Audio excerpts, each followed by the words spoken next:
I love the prayer breakfast. There's really nothing quite like this, where we gather leaders from politics to business to churches and come together all for the purpose of lifting up the name of Christ. This is my 12th prayer breakfast in a row, and I don't miss it. It's a huge part of my own faith journey. I love gathering with these leaders. It encourages me, it empowers me to be bold in my faith, but then we also love to use it to bring our staff, and we always invite several business leaders in our church, usually ones that we haven't really connected with, because we love to bring them in and show them that you can lead in business as well as living by your faith. It's not mutually exclusive. You can do both, and everybody leaves here empowered, encouraged, and ready to lead and live for Christ in their place of work.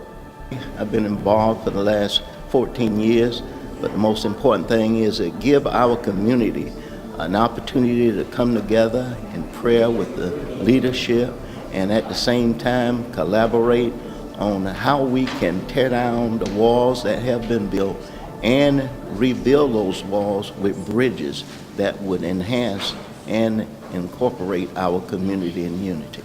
The keynote address was awesome. Mr. Coble, I love how he was speaking about the intimacy of the Father and not just knowing the Lord from a religious standpoint, but really getting incorporated with Him and the supernatural abilities and wisdom that He can give us just by simple pursuit and positioning ourselves to just hear His voice. It's a great program. Speaker was awesome.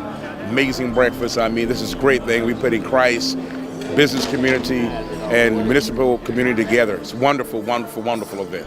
What I received from his message today was that no matter where you are, God can find you and can raise you up from a place of inconspicuous circumstances, a place of anonymity, and He can find you in the backside of a desert, like so many in the Bible. But He found him, and His mercy lifted him up and put him in a place of prominence so that he could be a blessing to others.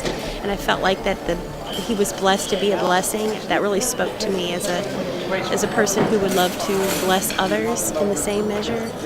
Well, what I took away was we all have purpose, and we can all create a life by design if we just follow the direction that God has for us. And I believe that's what Mr. Coble was speaking about, is that he followed the path that God had for him. And so that's something that I did take away and something that I applied to my everyday life as well. I really enjoyed the experience, and it was just so uplifting to be here. We've been coming for quite a few years, and we just love the work that Charleston Leadership Foundation does for the prayer breakfast. Have great speakers. Ed this morning did a great job of his journey and just sharing and encouraging each of us to walk out our faith in the marketplace. And really that's what we see Charleston Leadership Foundation being all about. Charleston Prayer Breakfast is a wonderful event that happens in the Low Country. For me personally, I've been able to bring friends and colleagues from across the business community to participate in this event. Friends who may be separated from Christ, colleagues that may be questioning things of faith. Come into this environment, be surrounded by men and women of faith who are active in the community.